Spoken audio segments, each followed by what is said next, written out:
good morning. My name is Ara Bentley, and this is Bentley House Minis. And today I'm doing a live stream where I'm making a miniature book. This was actually requested by Knick Knack Junky. She left a comment on my video Super Simple, the paper stacks one, and she said that she would like to see a miniature book that was bound in like a dragon scale material, so kind of like a fantasy type book. And she also said something about like faux leather, and so I'm gonna try and do both of those today, and we'll see how far we get. But first I need to do my giveaway. So I have about 39 names in here. About 39. I have exactly 39 names in here. That's how many people entered my giveaway. So I am going to mix them all up. Mix, mix, mix. Oops, that one fell out.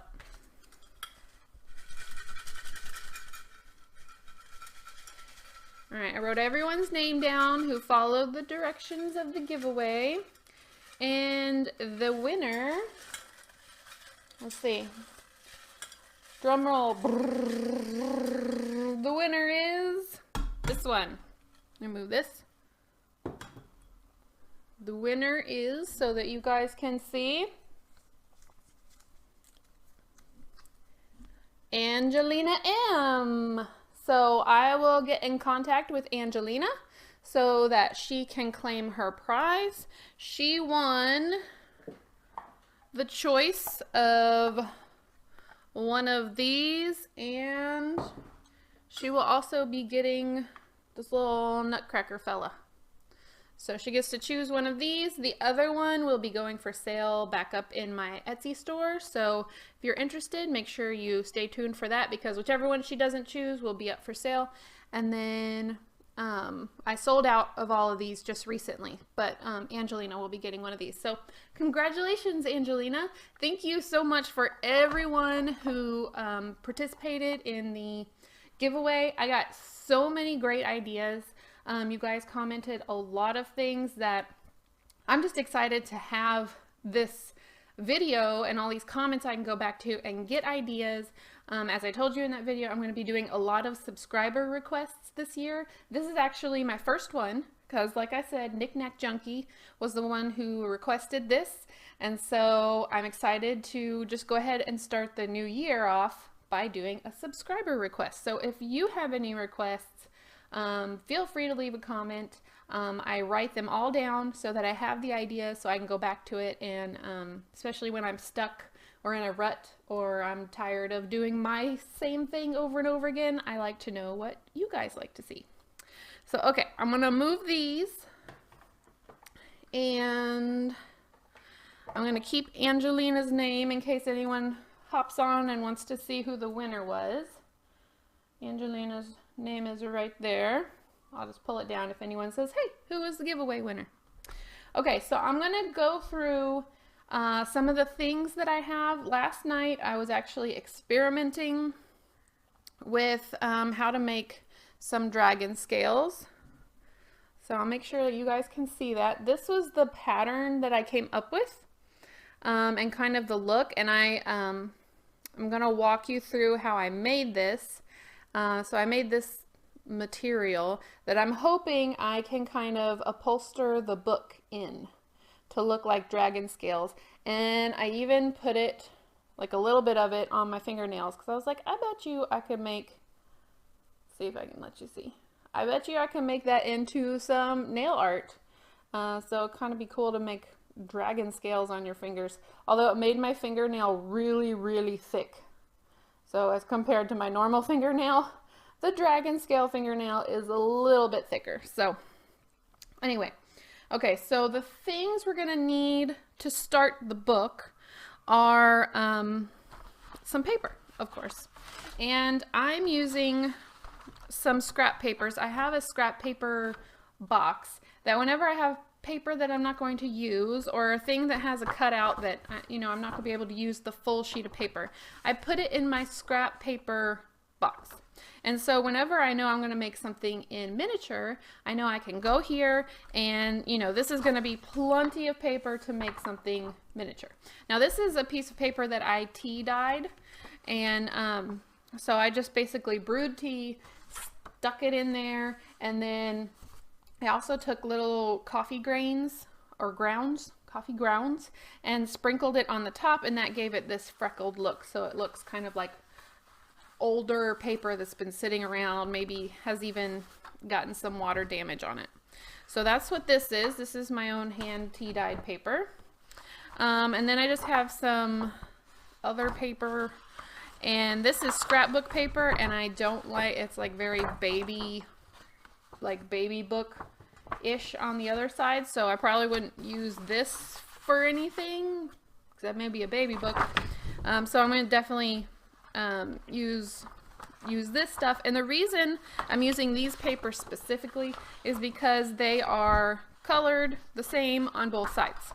Some scrapbook paper is white on the back, but since I'm making a stack of papers to be an insert into a book, I want to make sure that, because I'm going to kind of make the papers not line up exactly, because it's supposed to be an old book. So if you get a old book that was bound in leather or dragon scales, if you have one of those, the pages are old and discolored, and it might be a collection of things people put together. So I'm going to differentiate the colors of my papers just to make the inside of that book look more interesting. I'm not going to make it where it opens like so. I'm just going to make it where it sits closed. It's permanently closed.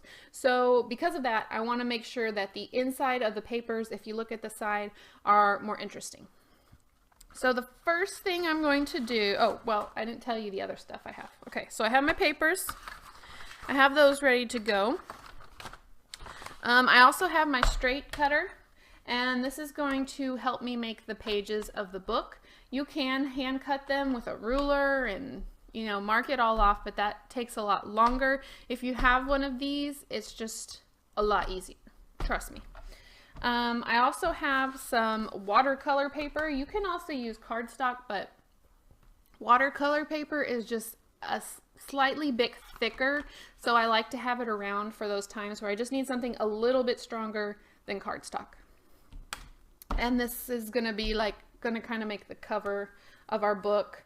Let's see what else I have. I have a hole punch. That's going to be very important for the dragon scale portion of making the book.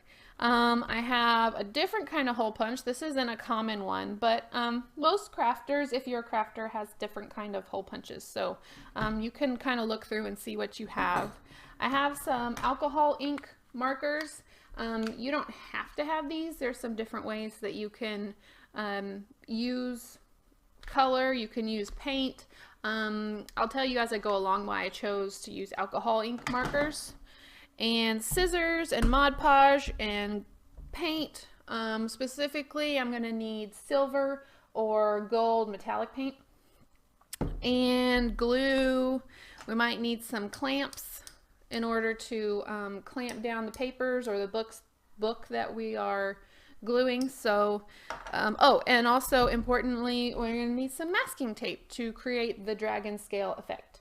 So if you have any questions about any of those items, those are the things that I'm starting with. I'm going to start by making the insert of the books because we need that to kind of solidify and dry before we put the cover on. So I always make them kind of like the size of 8.5 by 11 paper, but you really don't have to do that. If you want a more square book or a skinnier book, you can kind of be creative with that because paper, especially paper from the old times, was really cut to whatever size they wanted. So I think I'm going to start by cutting 1-inch pieces, which would be about a foot. Let's get my ruler. So that would be paper that's about so big. So it would be kind of a large book. And I would think if you're going to have a book that you're going to upholster in dragon scales, you would make it something substantial. So probably I'll do an 1" by 3/4 inch, which is typically what I do for book pages. So I'm going to start by just cutting my 1" strips. So I'm going to get in there and just start cutting 1" strips, and then later I'm going to cut my 3/4 inch strips. Oh, and I really need to change the blade on this thing. It is awful, but because I'm making an older book, I'm not like that concerned about it, because if the pages are a little bit rough, you know, it's supposed to be like an older book, so I'm not super worried about that. And I think I'm going to make more of these tea dye pages than the other pages, because I want the majority of the book to look like this, and then to also look like it has some other like maps or pictures or whatever you can imagine kind of pushed in between the pages. So, all right, I think that's all I can get out of that sheet. So I have these. Okay. And I'm gonna start cutting off the edge of this guy. And this edge is kind of crinkled up, but honestly, it's gonna be perfectly fine for this project, because it's gonna make the pages in the book look like they separated. They're not gonna be perfectly laying flat, and I'm okay with that. So, if you've watched any of my videos at all, you know I am perfectly fine with imperfection, especially in the miniatures that I make. It usually adds to the aesthetic. Okay, I don't know if this is enough, but we're just gonna cut as much as we can so that we can get both books going here.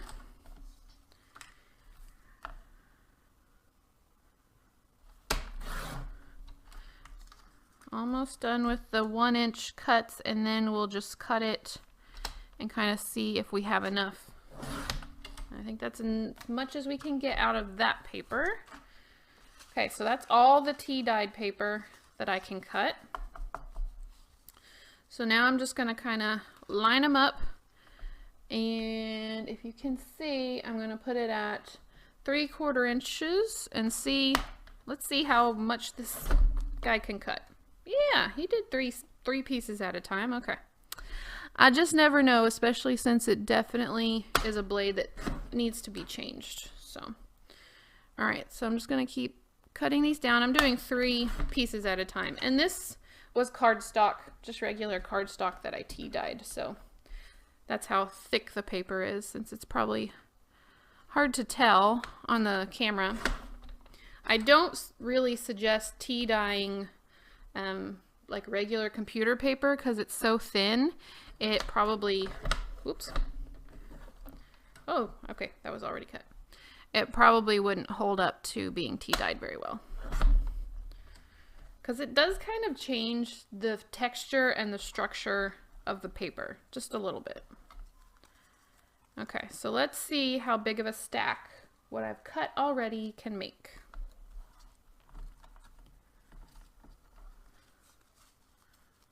Okay, so get them together. They want to go all over the place. All right, so this amount can make a book that's about that thick. So that's not a bad thickness for a miniature book. So I'm pretty happy with that. And then I'm going to cut the rest of it, because we're going to be making 2 books today. So I definitely need pages for 2 books.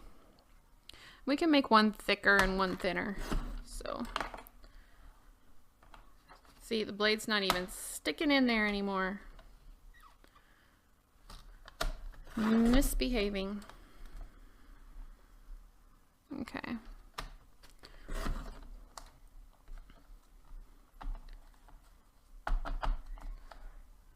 Get the rest of these cut.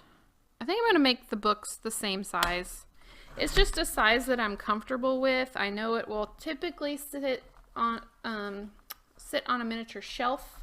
So I just kind of, this is my default book size, but you can definitely with this process just make them whatever size you want. And let's see if it will actually hold this down and cut it for me. Nope, that was a horrible cut. Okay, we're not going to use those. See if I can cut the other edge. I just need to not be lazy. You know what? I just don't think that's going to work. I'm going to have to get some more pieces here. I need to not be lazy and go to Hobby Lobby and just get my replacement blade. But yeah, when I get to Hobby Lobby, I get so distracted by all the stuff at Hobby Lobby that I forget the stuff that I actually need. And because the blades are right next to the clearance section, right next to it. Okay, let's see. So our first stack is this one, and this is our second stack. So they're about the same size. I'm going to cut a couple more to make one of these stacks just a little bit thicker, just so you can show that this kind of works with any thickness or size of book.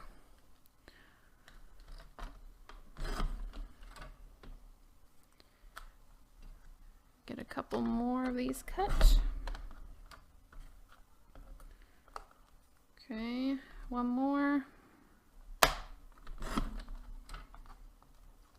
Okay, so this is going to be a pretty thick book after it all gets bound together. Like I said, I wanted to put some differentiating pages in there to look like it might have been a collection of pages that got bound together. So I have these individual stacks that are the tea-dyed paper. Now I'm going to take this more cardboard color looking paper. I'm going to cut an inch strip off of there. Like I said, this is all my scrapbook paper that has been used at one point and wasn't. Uh-oh, I just like totally messed up all my stacks. That's okay. We can fix it. Oh, I need to sneeze.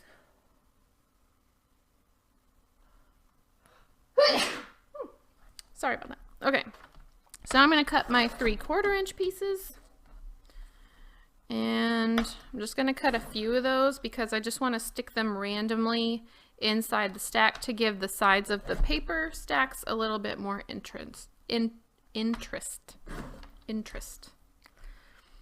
I could pronunciate this morning, that would be great. Okay, so I think that's plenty of that. And then I also had this darker paper that I think would maybe show like a picture was inserted, or maybe a map. I don't know. Whatever your imagination can come up with. My imagination's kind of tired this morning. I'm ready for my children to go back to school. My beautiful angels need socialization. That's what they need. I've tried my best, but they really need to go back to school and let their friends wear them out all day long before they come back home. That's what needs to happen. Okay. I think that's enough. We'll see. We'll keep this out for just a few more minutes while we stick these in the stacks to see how it goes. Okay. So here's my smaller stack. I'm just going to start sticking these in random places. And put a couple of these guys. And maybe one more in the back. So as you can see, that just makes the edge of this book look way more interesting. Because if it's just straight white paper, I mean, there's nothing interesting to look at the edge of the book. You're like, oh, it's a book with pages. But this is, I don't know, I think it just creates another dimension of creativity and imagination, especially when you're putting work into something and detailing something. You want to detail every single part of it. Even if it's a book that can't open, you can create some kind of story behind it. So there's the smaller book stack. Here's the thicker one. So I think we can probably stick more in here. I can reorganize this. I don't know if you can hear my children in the background. They're being held hostage in the master bedroom with my husband watching them so that they don't wander in here and cause chaos. My beautiful, lovely angels who cause chaos. Okay. So here's the thicker book stack, and it's got all the different colors in here. So again, like I said, just to create a little bit more interest on the edge of the book. Okay, so now that we have our book stacks, it is time to glue them together because we want them to be pretty solidly glued so that when we start working with them, it's just one piece.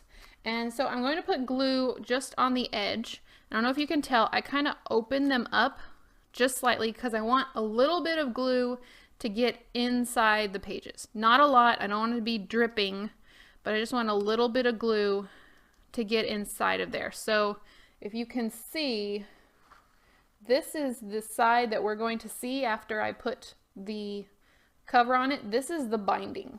So I just opened up the pages on the binding side, and that's where I'm going to put glue. Okay, so this is just regular tacky glue, and it's been sitting upright, unfortunately. I didn't think about that. So it's going to take me a couple seconds. And then I do have, let's see if it's working. Yeah. Okay, so I'm just going to take this glue and just kind of smush it into these pages so that I know that it's getting on the inside. Oop, I set it upright again. That's going to cause problems if I keep doing that. And then I'm going to squish them together and carefully kind of straighten the edges. So now this is the book binding edge here. I'm just going to kind of clean that up a little bit. I don't want a ton of glue like glooping up over the edges because I want this to look like loose pages, right? So I don't want it to look like this where it's all glued together. So only the binding side should have it glue on it. And then I'm going to take one of these little clamps from the Dollar Tree and just clamp together that side so it can start drying. And I'll do the other book just the same way after I get the glue off my hands. I hope everybody had a good holiday season. I'm excited to get back to work, to get back into a routine. We had a lot of fun. We had family in. But I am definitely excited for that routine to start up again. I think it's just good. It's good for me. It's good for my kids. They kind of need the routine and the, like I said, the dailiness of going to school and being around other kids their age. I think it's good for them. So,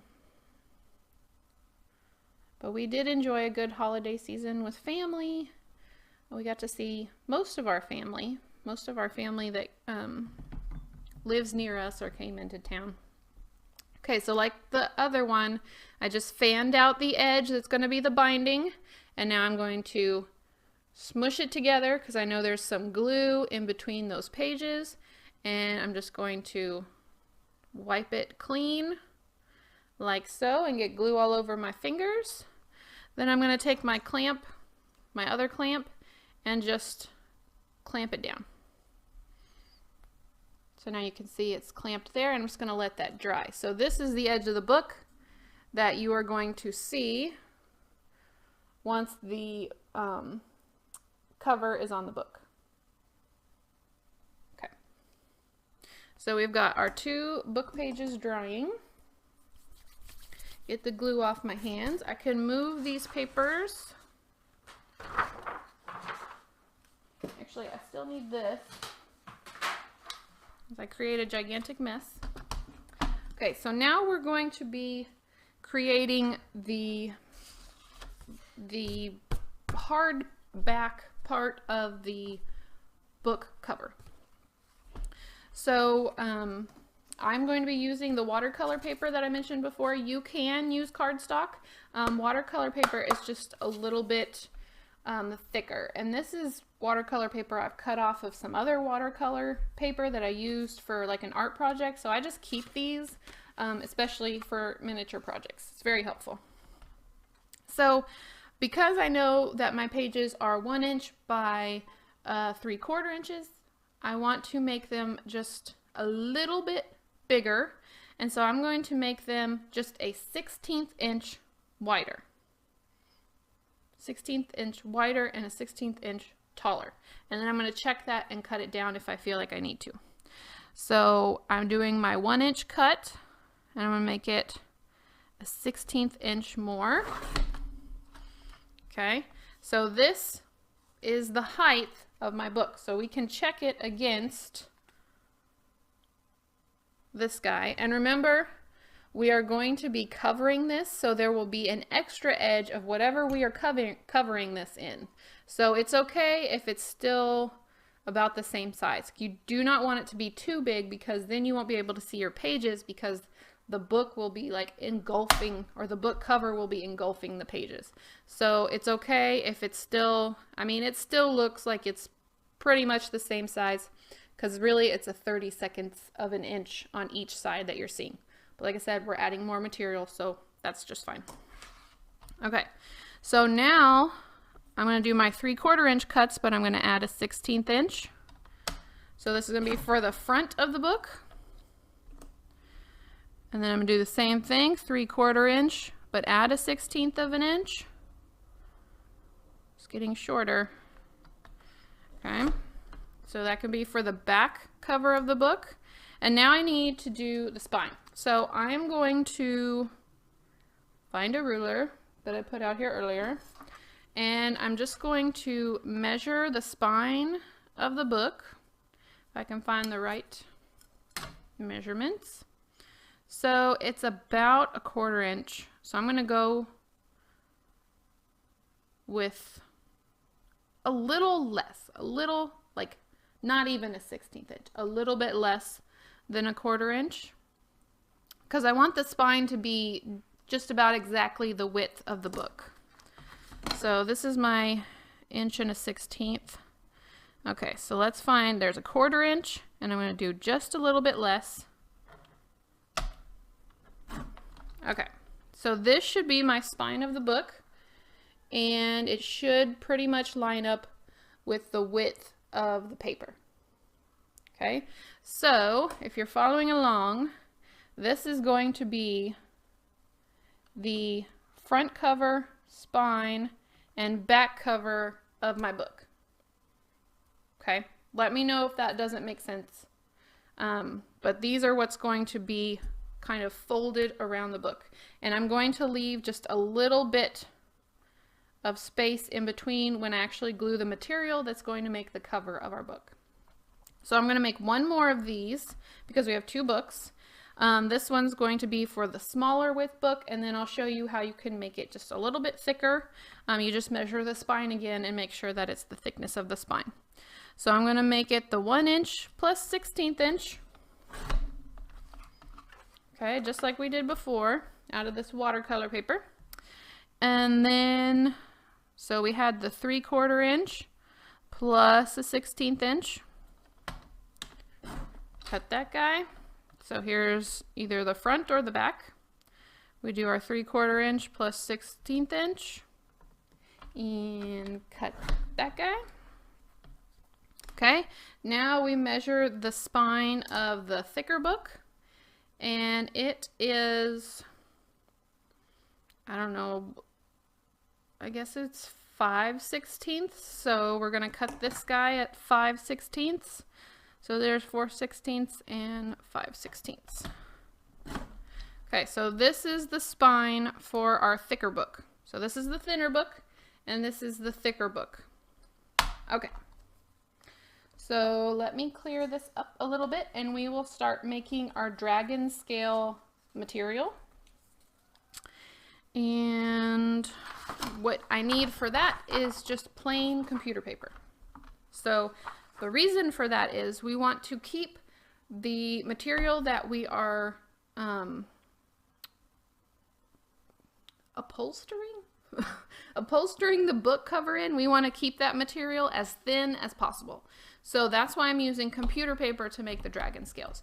Most things I use cardstock, but this has got to be thin. So that's why I'm doing this.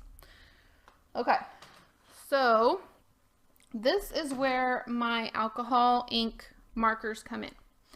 And the reason I'm using these is because paint will make the paper thicker because it just sits on top of the paper. The alcohol ink markers will actually soak into the paper and like stain the paper. So I'm using these Prismacolor markers. They're super old. As you can tell, they're like even leaking. These are from my college days. They're not even like really good markers. I mean, these are quality markers, I'm sure, when they started out, but they're kind of dried out. So I kind of use them for stuff like this. I don't use them for art.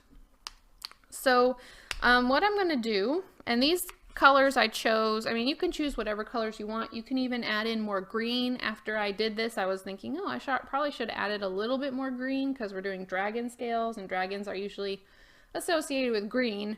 But I thought this more like teal purple color would be fun.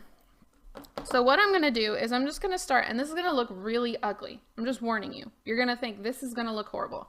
But here, let me show you. I'm not lying. This is what I made these previous dragon scales that I showed you. These guys, let's see. Okay, they came cut out of this paper.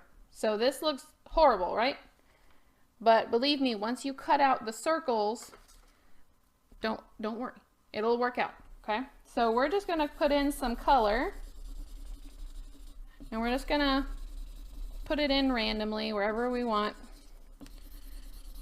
Just start with the first color. Like I said, this looks horrible. It's what I would call in my art class scribble scrabble. But that's okay. We're scribble scrabbling today. We're allowed to. We're adults. We can scribble scrabble if we want to. So I'm just going to add here and there. I'm going to try and make an even shape because it's easier to cut out all the little circle pieces if you're able to fold it over and cut it at the same time. And I will show you what I mean if that doesn't make sense. So I'm going to add some of the purple.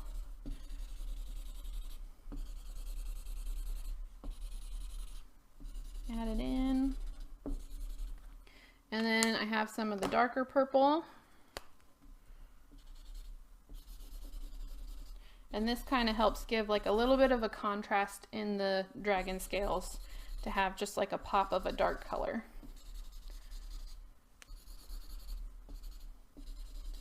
Okay. So one thing about alcohol ink markers is that when you go over them with other alcohol ink markers, they kind of blend. Now, like I said, these are really dry, so these don't do it as well, but it can kind of help blend your colors. So I'm just going to go over the whole thing. I'm sure if you're a person who like loves alcohol ink markers, you're just cringing at how dry these are. But for my purposes, this works fine.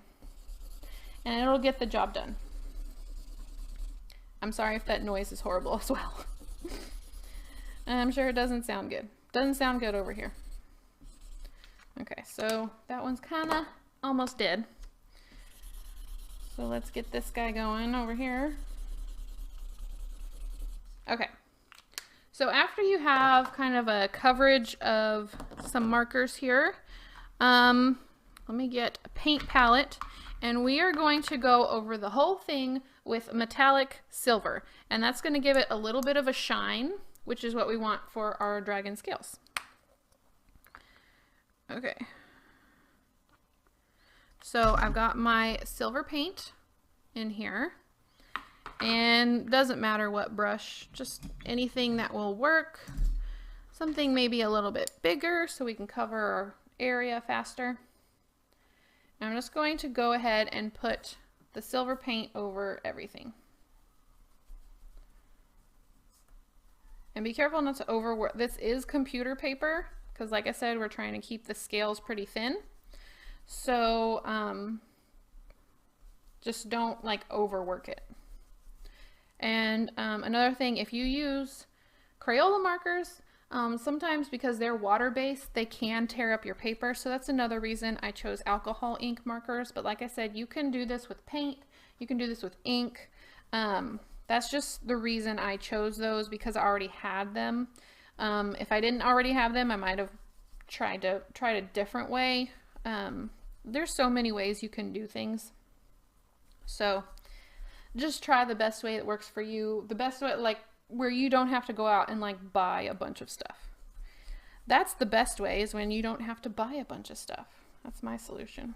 Okay, so I'm doing this thin layer of silver, and it's not to make a silver color, it's just to give a little bit of a shine to these colors. Okay, do y'all see that? Okay, so what I would do is let this dry, and after it dries, okay, it actually is a little bit stronger and more plasticky.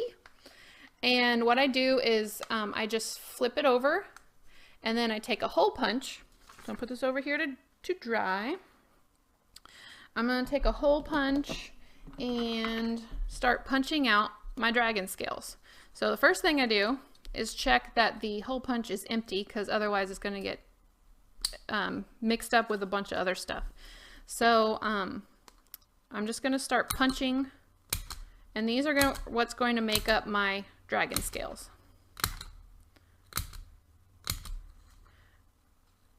So this is just a regular size hole punch, but if you want smaller dragon scales, you can use a smaller hole punch. If you want larger ones, if you're working in a different scale, you just need a larger hole punch. Although I think this just regular hole punch size would work for lots of different scales, okay? Because, I don't know, dragons are all different scales, right? Okay. So if you decide, if you can't wait until your paper's completely dry and you hole punch these, you're going to have to peel them together, because if the paint's still wet, it's going to make the two sides stick together, and you don't want that. You want to make sure one side is the silvery sparkly side and the other side is just the plain paper, because we're trying to keep these as thin as possible to wrap around our book, because the thicker you get it, the less in scale it's going to look. So we want to make sure that we're keeping our dragon scales very, very thin. All right, so to keep you from having to listen to the hole punch sound for hours, I went ahead and cut several last night after I practiced making this. So I'm going to put these in my little dragon scale box and like knock 10 on the floor, because that's how I do it, I guess. All right, so now we're going to make our dragon scale material. So I'm gonna zoom in just slightly here. And the easiest way to do this may take a few minutes of boringness, but the easiest way to do this is I'm going to lay down, I'm going to measure out the thickness of my book. So do we want the thicker book to be the dragon scales? Probably. Let me get the thicker book. I'm going to lay out enough material to cover my book, or enough masking tape, okay? So that's wide enough. If I can get it to stick. Okay, let's try again. So I'm going to stick the sides down. So stick the sides down so that it doesn't move. Can y'all see that? Okay, we're in frame. Fantastic. Okay, so we want at least another layer of masking tape. And that way we know we have enough dragon scales to cover the book. Okay, let's make sure that's definitely enough. So this is the sticky side of the masking tape, sticky side up. And we want that to be able to easily layer our dragon scales one on top of each other without having to lay glue down every time, because that will definitely speed up this process if you can just stick it down. So I need some kind of pin or something, because I don't want to have to make more dragon scales than needed, because it does take a little bit of time. And I'm basically making this material from scratch. So I probably want it to be from there to there, and probably up to this height, from here to here. So we need to fill this whole area with these little bitty dragon scales to make enough material to bind this book. So that's what I'm measuring out here, if it didn't make sense what I was doing. So I got 6 people watching now. Who all is on? I did the drawing earlier if you were looking for that, and Angelina M, I don't know if she's watching, she was the winner of the giveaway. And so congratulations, Angelina. Y'all let me know what you're working on or what you're planning to do if you were interested in learning how to make the dragon scale material. So yeah, let me know what you guys are up to.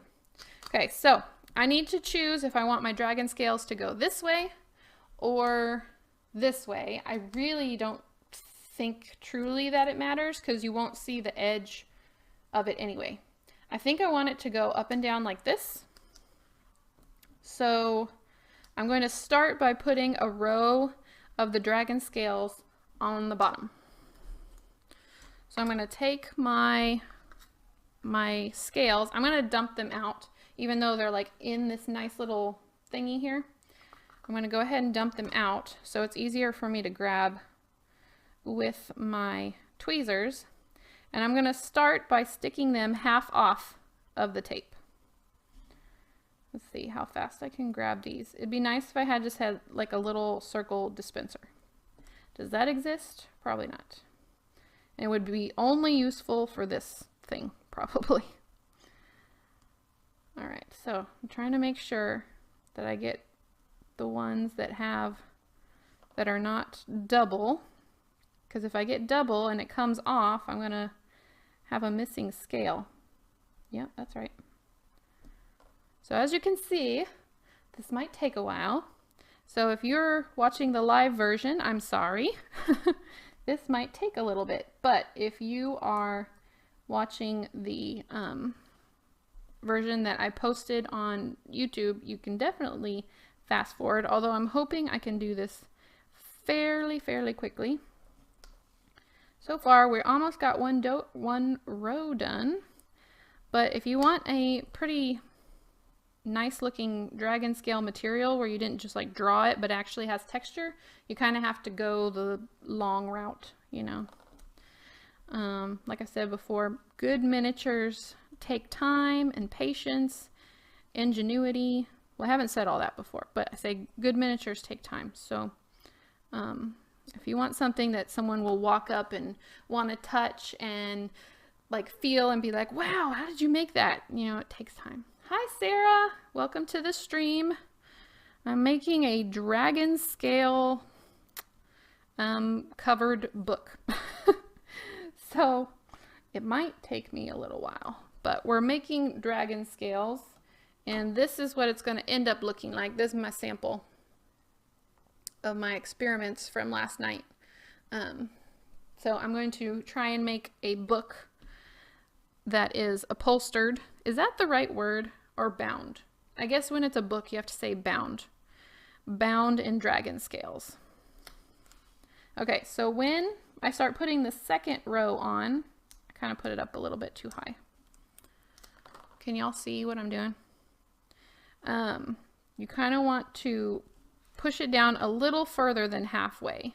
You don't really want people to see that it's a circle, because it's not very dragony. I mean, if you had the perfect punch would be like a teardrop punch. I think that would be the perfect thing for a dragon scale, but I did not have a teardrop a teardrop punch, so I just went with my circle punch. So that's why I'm putting them a little bit closer together, so hopefully people don't say, oh, that's just a bunch of circle punches. This is not dragon scales, it's just circle punches. So I'm trying to keep them in somewhat of a straight line. Somewhat of a straight line. We'll see. Okay, how are we doing on time? Oh man, an hour has gone by, almost. 50 minutes. Okay, I think we can do 2 books. I think so.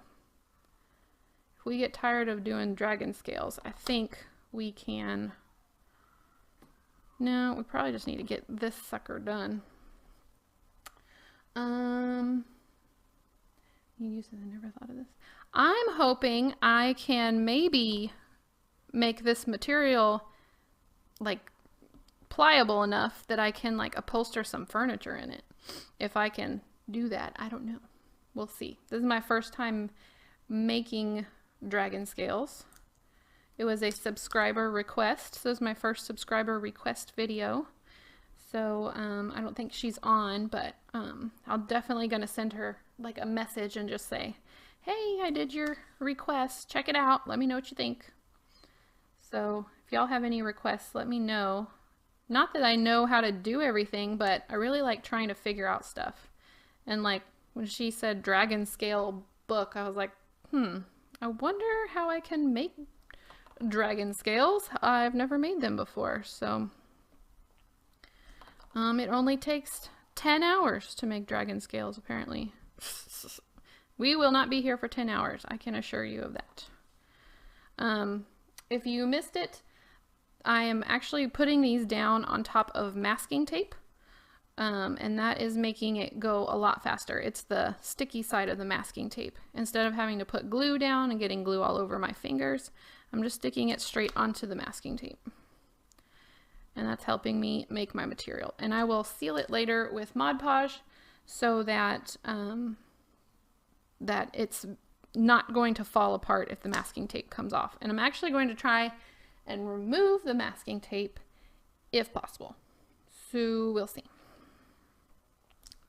We'll see. Hopefully it won't fall apart. I did it last night. I took the masking tape off when I put the dragon scales on my nails, just because I wanted to try it out.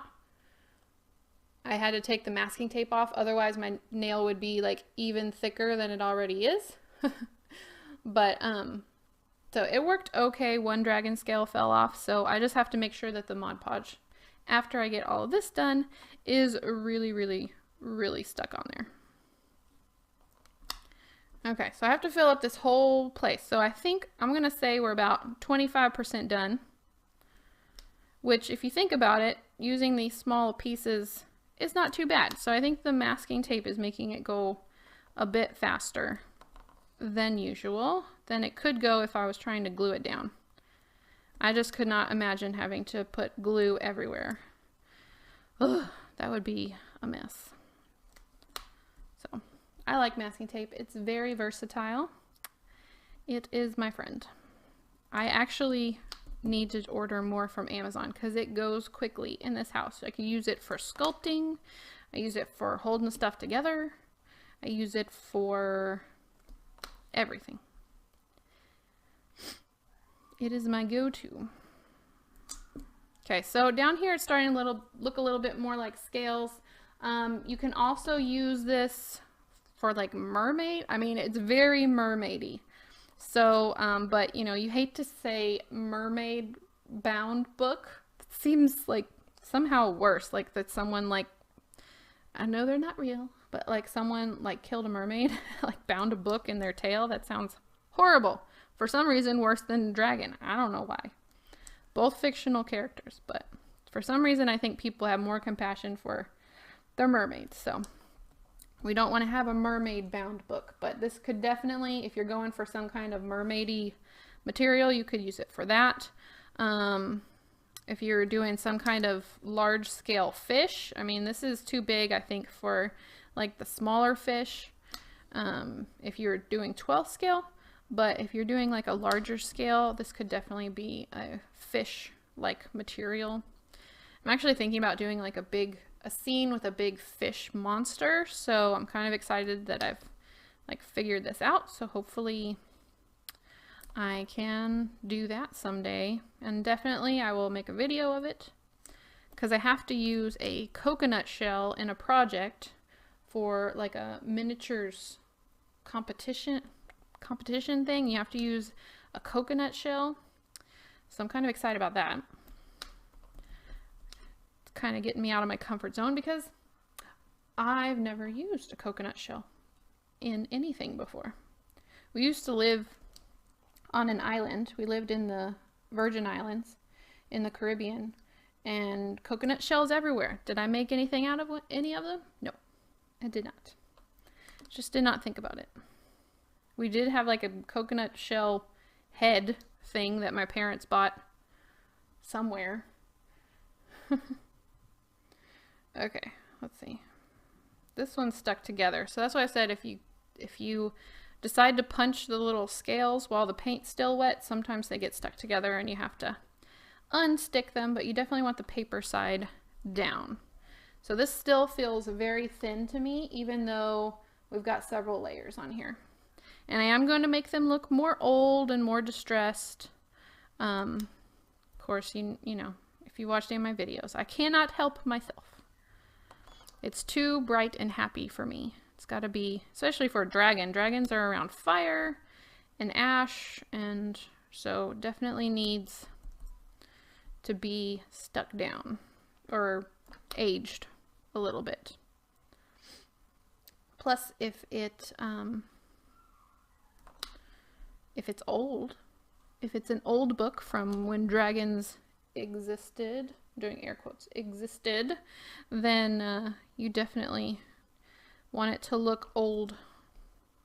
See, this is why I felt like I need a little bit more green. I think if there was more green, it'd look more dragony than mermaidish.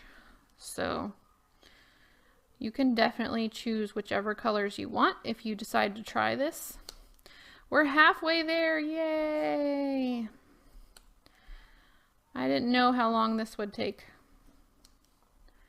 I had no idea. I knew this would be the boring part. Like if you were in my live stream for the Christmas tree, yeah, sticking on all those branches took forever. Okay, we're getting a little bit off. I'm going up on this side, so I'm going to try and even that out a little bit. I mean, I guess it doesn't matter if your dragon scales are uneven. I don't know. I've never seen real dragon scales, so I think it's okay if they're a little bit off. Okay, keep going. Just keep swimming. Just keep swimming.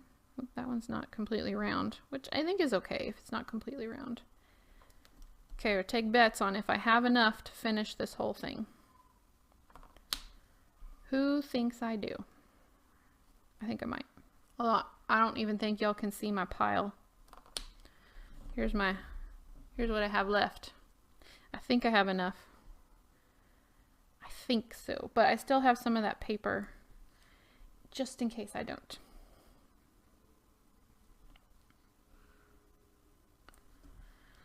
So I wanted to thank everybody who left a comment on my giveaway video. Y'all have no idea how much that helps me out. And honestly, I saw comments from people that I've never seen before, and I'm so thankful for that because a lot of them said that they've watched a lot of my videos, and so I'm just grateful to know who's out there watching my videos and enjoying. That really, like that whole post, like just made my holiday because I mean, obviously people were saying nice things, so you know that makes everyone happy when people say nice things about your work, but more than that, people were just confirming that they really enjoy that I'm doing like creepier miniatures. Like people said they really liked my coffee house, which you know is more on like the abandoned, it's, if you haven't seen it, it's abandoned. Thank you, Sarah. I'm liking these colors too, but they're just a little too bright for me. So we're going to dull them down a little bit. But if you want to keep them like this, then by all means. Like I said, I was just thankful that people were saying, you know, yes, we like this, keep going. Because a lot of miniatures are becoming more modern and like cute stuff, like kawaii stuff, which is great. And, you know, I watch those miniaturists all the time because they have great technique and their stuff is beautiful. But I was just glad to see people said that they liked seeing kind of the aged and dilapidated stuff. So I'm glad because that's what I like to do, and I'm glad other people like to watch it. So it made me feel like, okay, I'm doing something people like to watch. So that was definitely good to hear. So thank you for everyone who commented. I definitely appreciate it. We'll be making sure to go back there for encouragement when I'm tired of miniatures and working on projects. That will definitely be an encouraging video to go back to and read. And sorry if you're just like seeing the top of my head, but we're almost there. We're almost there. We're almost done. All right. But anyway, yeah. So that was exciting. And then people were excited to see that I was still going to be working on the Addams Family. And someone said they were excited to see me complete it. And I was like, oh no, that's a big task there to complete the Addams Family. I definitely am working towards that. I don't know if it'll happen in 2018. That's still a lot of work to do. There's actually a lot more done in that project than it probably looks like in the tours, just because a lot of it's put away. Is this two pieces? Oh yeah, this is two stuck together. So what I need to do is pull out every single thing that I have and put it in there all at once so that maybe I'm not so overwhelmed thinking that I have nothing done, and start working on that project more often. Hi, Sophie. Yes, I love watching the people who do more modern stuff. Even though it's not really my style, so many of them are just amazing in their amount of detail. Like, a lot of my style comes from laziness, because I know that, like, if I mess something up, I can just cover it up with a smudge, or, you know, make it look like, oh yeah, I meant to put a big dent or a big hole in that. Of course I did. It's, you know, falling apart. So I just recently did a project where it needed to be more of a perfected miniature, and everything, like, it wasn't like, I'll show you guys soon. I have a video coming out about it, but oh, it was hard. It was hard because every time there was a mistake, I just wanted to cover it up with some kind of smudge or some kind of burn mark, but I couldn't because it wasn't a miniature for me.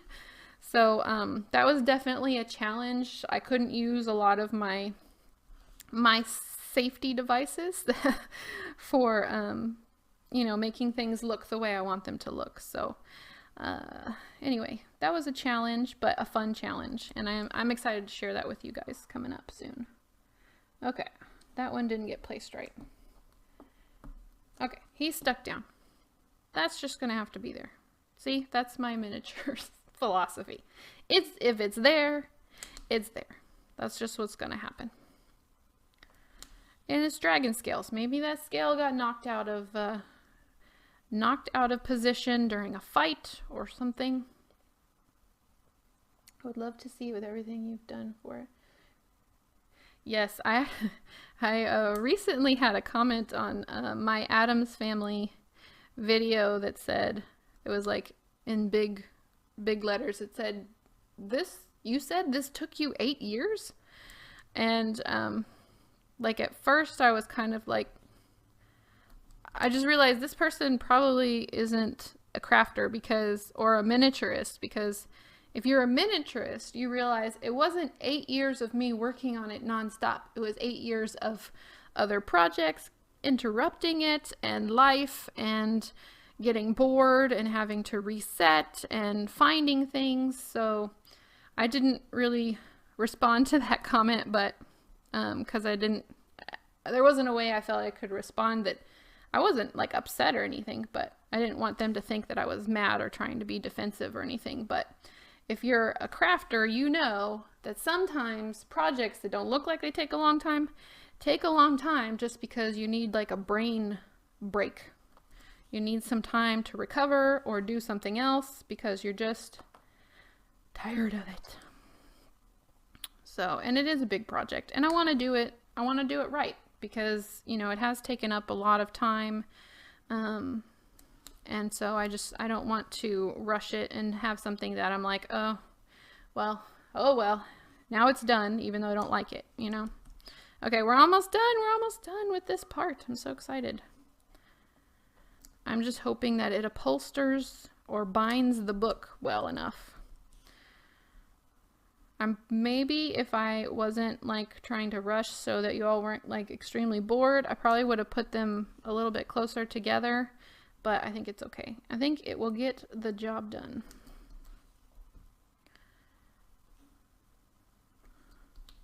I might put one more layer on here so that the top pieces don't look completely round. And I was thinking about putting like some other shapes.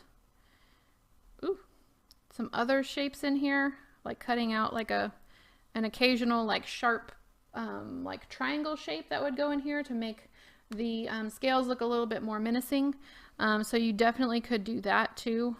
But I just didn't think I'd have time to do all the different little detail pieces that I'd want to. Okay, this is the last layer. Last layer of scales. Was that the paper side? I cannot tell. I'm starting to go blind. Last layer of these guys. And then I'm going to put a layer of Mod Podge on top of it and let it dry while I get the other part. Yes. Okay, so Sophie asked what I was using. So recap, if you haven't been here, we are making a dragon scale covered book. So I just cut 1 inch by 3/4 inch pages, and I put glue on the binding, and so they're just sitting and drying.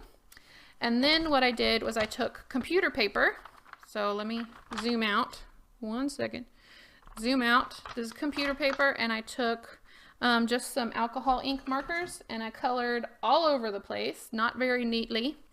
And then I painted over it with silver acrylic paint. And so this was the result of that. I just let it dry. This is just regular computer paper. And then after that dries, I just folded it in half, and then I took a regular hole punch and just punched out tons of these little scale pieces. Are you going to seal this or photocopy? No, I am going to seal it with Mod Podge, and I'm going to seal it really well with Mod Podge so that hopefully my goal is that I can remove it from the masking tape. This is upside down masking tape so that I don't have to use glue. You need a pickup stick. Yep, I do. It's just upside down masking tape so that everything sticks down without me having to lay a line of glue, and then, you know, because then glue gets on your instruments, whatever you're using, and then it gets on your fingers and you just get frustrated. So I just decided to use this upside down masking tape for everything to stick down initially, and then I'm going to add a layer of Mod Podge over top. That is the plan. Actually, first I'm going to do some aging to these guys. Okay, so here is our finished dragon scale pattern. I hope you guys can see that pretty well. I zoomed out, so let me zoom back in. Okay, so the book, whoop, now they're sticking to me everywhere. The book is going to sit inside, of course this is the outside, but that's why I made it this big, so that I could make sure that it covers the entire book. Because this is the front and the back and the spine of the book. So I want to make sure that it would go all the way around. Okay. It could be a good idea if you wanted to, you could photocopy this but I don't know if you would get this, you wouldn't get the same texture effect. And this has the shine from the metallic silver paint, so you may not get that same effect as well if you photocopied it. But if you wanted a more matte effect and you didn't care about the texture, you could definitely do that with some different colored paper. Like you could do green, a mix of brown, and just mix them all up and make kind of a cool texture and photocopy that if you wanted to. Okay, so I am going to get out my chalk pastels and try and do this so you guys can see a little bit, because you know me, I gotta age everything. Seriously, I'm gonna have these things stuck to me all day. Okay, so the first thing I'm gonna do is I'm just gonna get a little bit of this brown color, because this is supposed to be kind of like an old aged book. I'm just gonna put this on here, and like I said, if you like it like this, or if you're doing more of like a mermaid theme, or more of a like I know a lot of people do like a new wizard's shop or something, you can definitely leave it bright and shiny. There's still going to be some of the shine that comes through, especially after I put the Mod Podge down onto it, but I definitely want it to be because it's supposed to be dragon scales, a little bit darker, and I'm gonna want to do that before I put the Mod Podge on, because this is chalk pastel, and chalk pastel will come off if you handle it, and some of it will come off a little bit when you brush the Mod Podge on, but I think it's okay. This also gives it a little bit of a copper effect, and I think it would be fun to try this with like gold acrylic paint, and you could also, I think there's bronze acrylic paint, so there's so many different things you could do. You could use more green. You could get so many different effects with this by just changing the acrylic paint you use, or the alcohol markers, like use different colors of those with different punches. So I think you could just really make a texture that's your own, that you like. So yeah, do what you want to do. And if you actually do try this and put it on something and you do something different, yeah, tag me on Instagram, or if you make a video or something, send me the link. I love to see it when people use my ideas and my techniques. I think that's so awesome. It makes me feel so happy that someone watched my videos and decided to use my my ideas.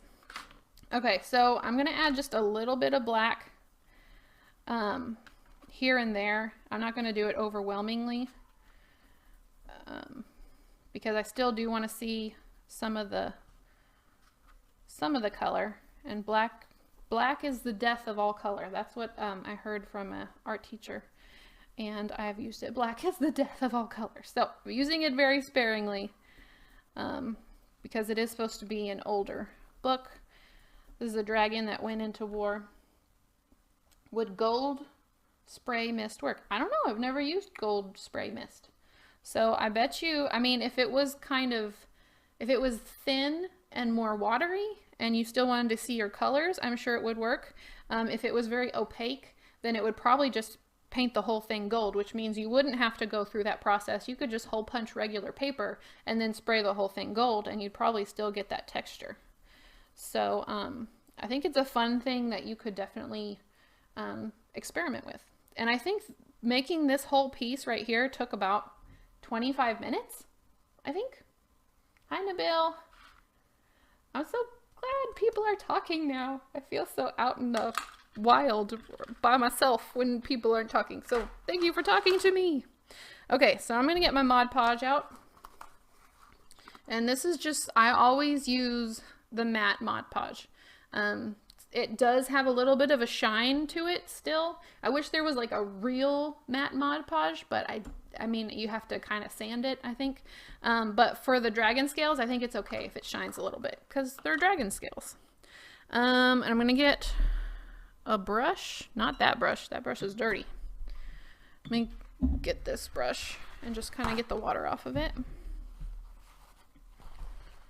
My daughter was painting here in my studio, and I had to clean out her brushes, and her palette is a lot brighter than mine. It's funny because her palette has bright orange and green and blue and pink and purple and blue. And my palettes always have like gray and brown and black.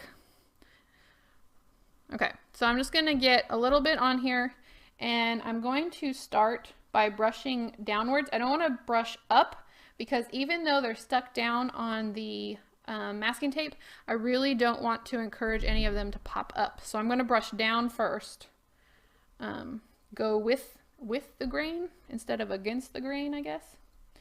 But I do want to get a really good coverage on here, because if I'm going to remove the masking tape from the back, I have to know that all the pieces are really stuck together well on the front. And I'm just going to wiggle it in there so I know that it's actually getting in there, but hopefully not pulling up any of the pieces. And this does dry clear, so I know probably most of you know about Mod Podge, but some people are like, oh no, I can't see the pattern. Nope, it'll dry clear, it'll be okay.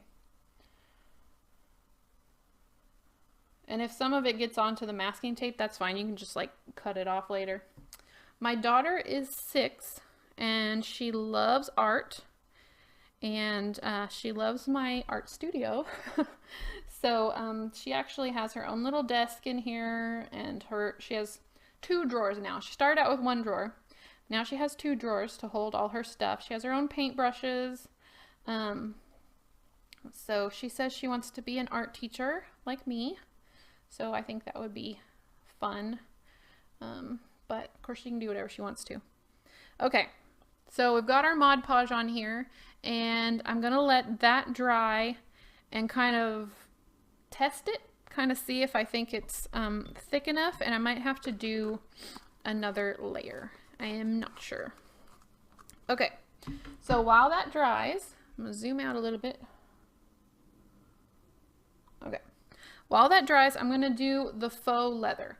And if you've seen my, I think it's on my mini remake playlist, I have a chair that I painted with just acrylic paint to make it look like faux leather. This is kind of similar to that. I'm just going to take some plain fabric, and I'm going to paint it in acrylic paint to try and give it a faux leather look. So, and this is going to be the thinner book. So what's nice about this process is I don't really have to make the material. I can just go ahead and glue these pieces straight on. And I'm going to leave just, oh, can y'all see? I'm going to leave just a little bit of a gap. Let me pull this up a little bit. There we go. I'm going to leave just sorry, my nose is just itching like crazy. Sorry, y'all have to see that. I'm going to leave a little bit of a gap in between these pieces so that the sides fold up really easily like a book. So I'm just going to get this, and if you can upholster this in just fabric if you want to. If you just want to have a fabric book cover, that's totally fine. And this is an easy way to do that. But if you are doing that, see, there's another piece stuck to me. It's just gonna be stuck to me forever. If you're doing that, you need to be a little bit more careful about how you glue these pieces on, because if the glue comes out and gets on your fabric, then it's gonna look gross. So, but I'm not really that concerned about it because I'm gonna be painting over it anyway.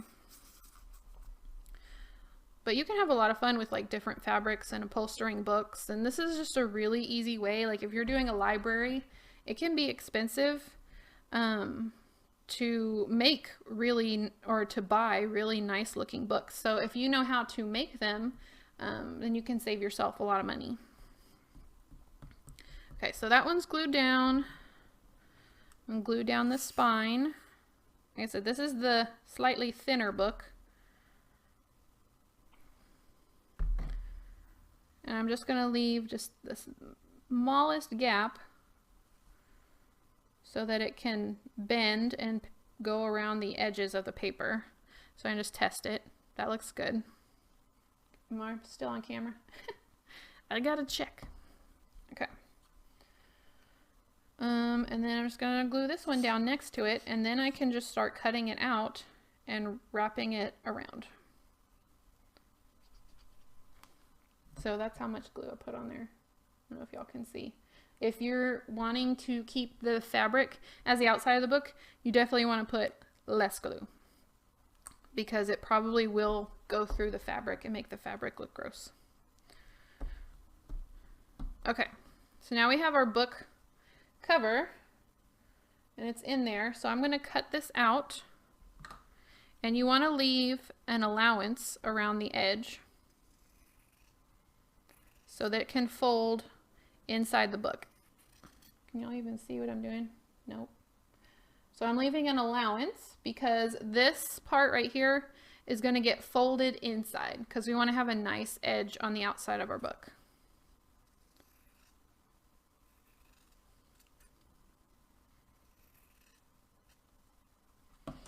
Okay.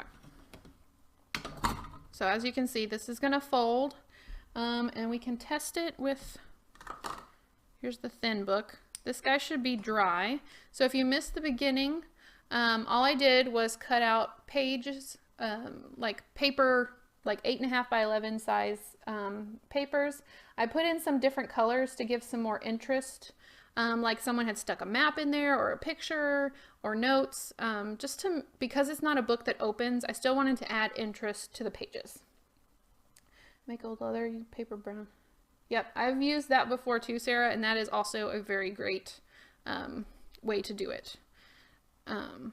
So there we go. So this is how it's gonna fit. So it's a good fit. Actually, the edges are a little bit long. So before I fold this over, I'm just gonna pull this back and cut the edges down a little bit. So that's why it's kind of good to dry fit, because you just never know how you're gonna like it. And if I can cut it straight. It's another part of the problem. I did not cut it straight. All right, it's still not straight, but that's okay. If you're making it for yourself, it's okay. I'm excited to show you my video next Friday. I hope it goes up next Friday.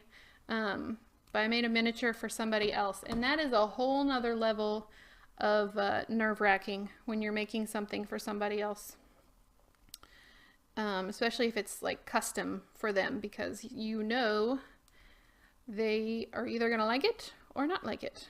Okay, so that's a bit closer. I don't even know if y'all can see what I'm seeing. I'm just trying to match the edges with the edge of the book and make sure it's not gonna look like the I don't want it to look like the sides of the book are just like swallowing the pages.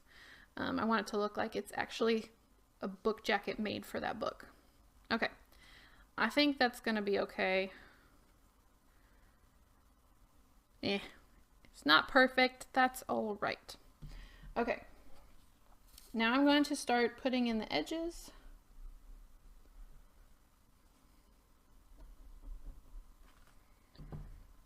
And you just kind of have to fiddle around with this. I'm sure there's some professional upholsterers who know the exact way to like fold it in and make it look nice, but I'm not a professional upholsterer. So I just kind of make it work the best that I can. And again, if you want to just keep the fabric, like you could just keep this fabric on the outside of the book, which would look totally fine. You just need to be more careful than I'm being about getting your fingers in the glue, because once that glue gets on the fabric, you can see it up close. From far away, it's not too bad. But yeah. Okay, now I'm going to put these sides down. And sometimes I try and pull up the corners a little bit, push it down like this, and then I like to push in the corners after I get both sides down. And it does kind of make it a little bit lumpy, but I'm okay. You could just carefully cut it off if you wanted to. I might cut off some of the excess here. This is where I get into I just kind of make it up as I go along. Oop. Try not to get like a bunch of like fabric bleh on my dragon scales.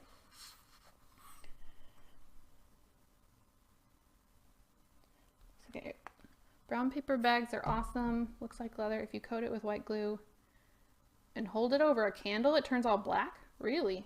And you rub it off, it's cool. Huh, I will have to try that while my kids are at school so they don't see me trying that. That's pretty cool. I never knew that. Do you do that for miniatures or do you do that for like real life size books? I've used brown paper bags for like real life size, but I've never used them for miniature, I don't think. Okay, so now I'm just gonna do the other side. And this is pretty much how I'm gonna try and do the dragon scale book, even though I don't know if it will bend as easily because it's all individual pieces of paper. So we'll have to see how that works. Okay, this side is being a pain. Okay, there we go. So now I can cut off some of the little excess on the edges and try not to get it on my dragon scales. Glue on the edges and then stick them down.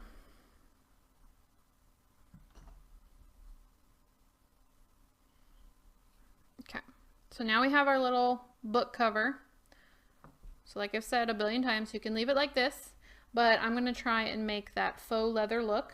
We've got about 30 minutes left, so hopefully, I mean, I can go a little bit longer today, although my kids, like I said before, are cooped up on the other side of the house, so my husband may be ready for them to be able to come out, so we'll see.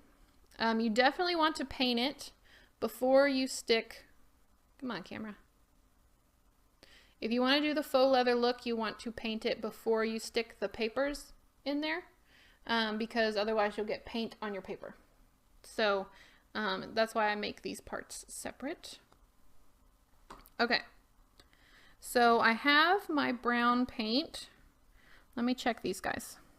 All right, we're gonna check on the dragon scales and see if they're ready to come off. I don't know if I can do this. There's hair on here. Gross. There's a possibility they may just have to stay, yeah, they may have to stay on the masking tape. I didn't know how this would work. Okay, while we paint this guy, I'm gonna do one more layer of Mod Podge on dragon scales and see if they come off in one piece. And if not, we're just gonna have to leave it on the masking tape, which is not ideal because I wanted to keep it as thin as possible.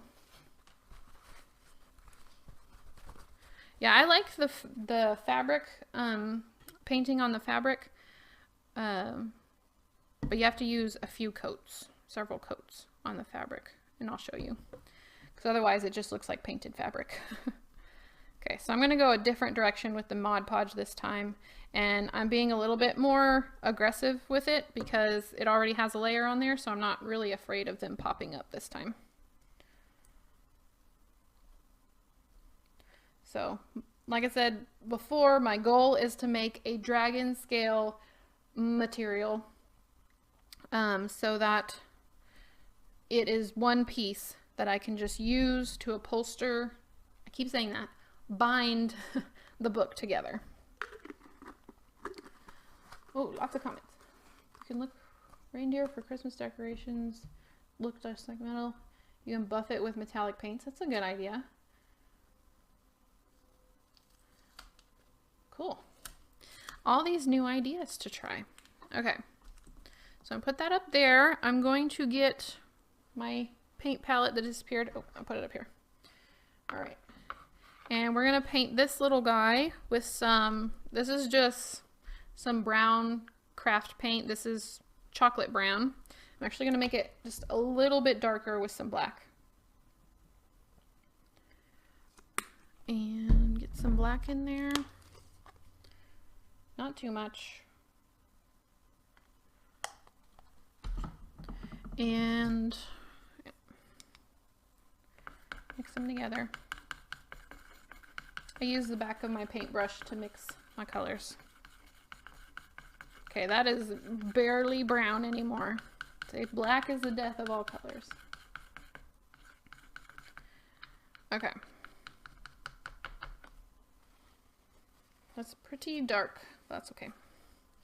All right, so I'm just going to start laying on a pretty thick layer of this paint. Just like that, right straight on top of it. The other cool thing you can do, if we have time, we'll try it, is you can put crackle on here, which I love crackle. I use it on a lot of things. You can do a base layer, then add crackle, and then it'll look like your leather is starting to crack because it's really old. So that's another fun technique you can do on these old leather books. And here's where I get paint all over myself. Yes, which is what I was just saying, I can try.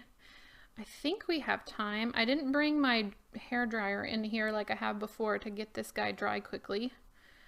Let's see, we have lots of things that need to dry. Dry faster, dry faster. Oops, missed a spot.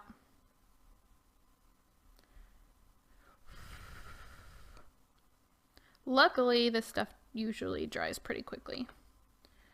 Just go ahead and put another layer on there while it's drying. Okay.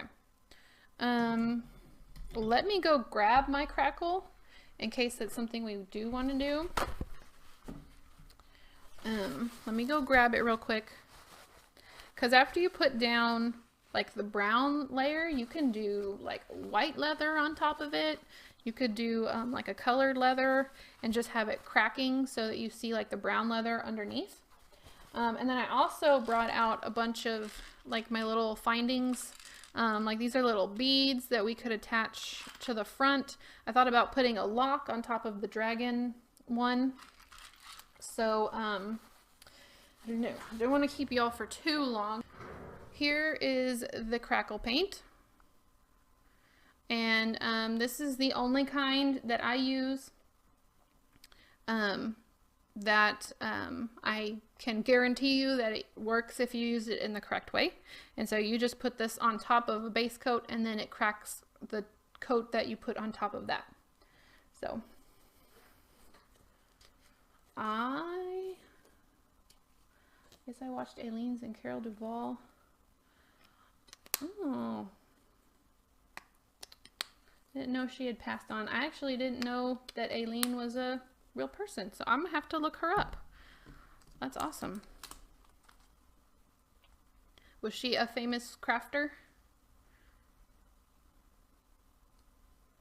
Okay, so I'm gonna show you right now that you guys can see this awesome texture that was created because we decided to do, or because I decided to do the individual pieces. So this is the texture that we wanted that looks like dragon scales. This is the texture you want people to be like, oh, can I touch this? Can I touch this miniature? I want to like feel that it feels real. I'm gonna have to look her up. That's sad. Was she on like a show or like a network? I will be looking her up after my live stream here.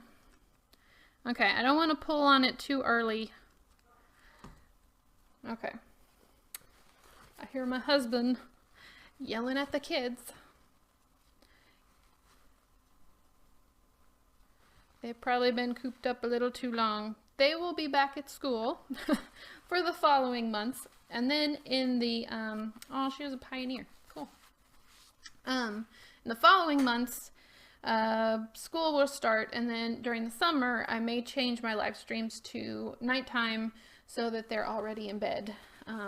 Because as awesome as my children are, if they knew there was a live video camera in here, they would be in here making faces at all of you. So they definitely need to have something else to do during that time, like sleep. All right. Some other things you can do with books that are just kind of give an extra level of detail, and I'll tell you this while these things are drying, is you can take like a, you know how books have like bookmarks inside of them, like the ribbon, kind of like in Bibles where they have the ribbon so you can mark your place. A lot of older books, not just Bibles, but other books have that too. You can, let's see, let me move this for a second while it's drying. You can glue like a little embroidery thread piece onto the spine, and you can make it go down inside the pages and have it come out the bottom, kind of like a bookmark, like an older bookmark. And so I like to do that with red, but I don't know where my red thread is right now. So I may just do this with the brown thread. So I am going to do that. I'm just going to glue this on here. And you want to do that before you put your, I mean, I guess you can like put it into the book pages after the book is all put together, but you kind of have to glue it inside the pages, which makes it chunkier inside the pages. So I just glued it on there, and then you can just cut off the bottom with scissors.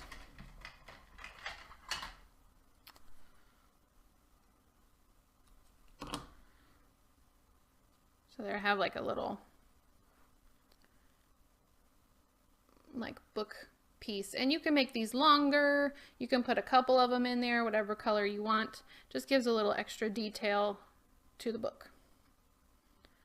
Okay, so here's my thin one. Where did the thick guy go? Here he is. So this is gonna be my dragon scale guy. All right, let's try again. If I get too scared to pull this off, I'm just gonna leave it on the masking tape and try it and use it that way. Let's see. I probably should be pulling from this side. It's probably the better idea. Hold your breath, everybody.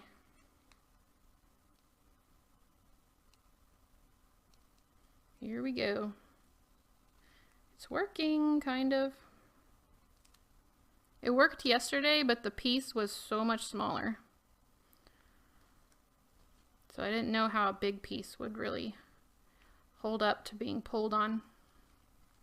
Can y'all see? It's starting to come off. Scary. Ah! See, it broke. I can glue it back together though. Okay. I think if I had more time to build up the layers, that would work. But I think we're just going to use masking tape for now to keep its strength. Okay, that's what we're going to do.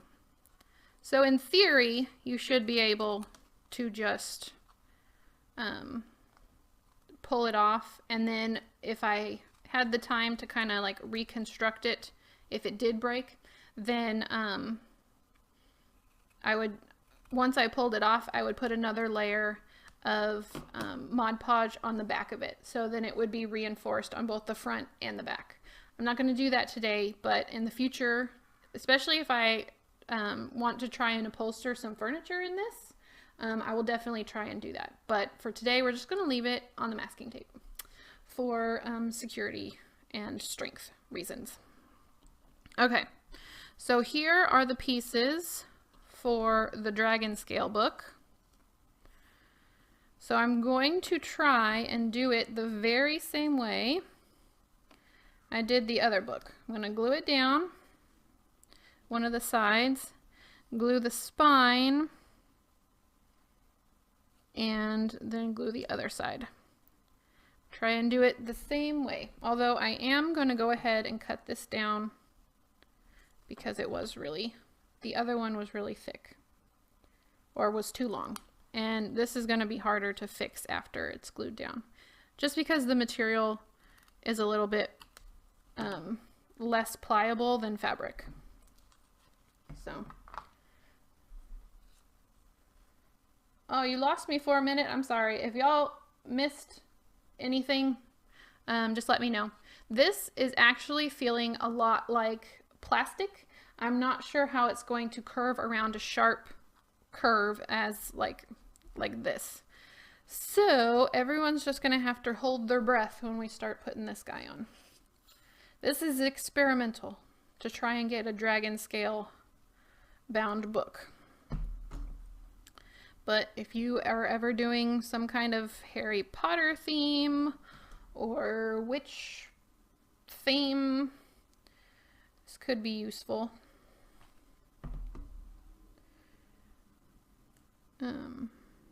I don't know. I'm trying to think. Maybe I should try to upholster, like, start with like an ottoman, try to upholster an ottoman in it. It's gonna be a lot of dragon scales to make. Aileen's Creative Living. Okay, that's what I'll look up. I want to see who Aileen is, who I have been using her glue for years and years. Because I even used tacky glue back in college, like all the time. That was the glue that we used. So, and I use it today still. Okay, so we got that glued down. My dragon scales were sticking to the mat a little bit. All right, I'm gonna leave a little bit more allowance, just a little bit more, because I'm nervous. I'm nervous to do this part. Oop, that's not more. That's about the same as I did before. Okay. I'm just going to cut these edges off. Everyone wish me luck. Okay. I think I'm going to maybe split these corners first. Not all the way, just a little bit. So if you can see, I split it not all the way to the corner of the inside piece, but just a little bit.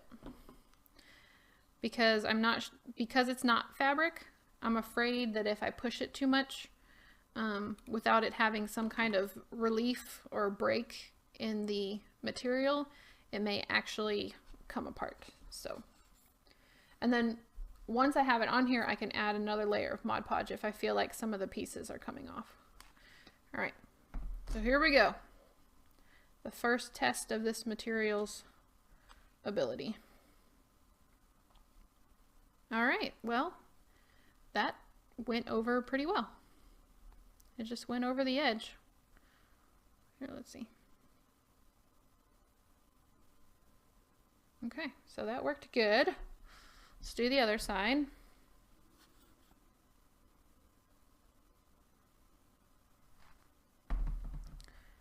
Push that guy over.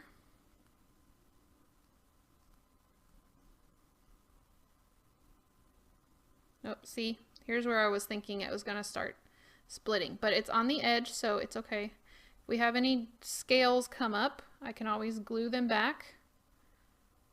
It's just going to be a delicate balance of learning how to use this new stuff. Now I can always add more paint. I can make that edge look like it's been burnt or something, like I said previously.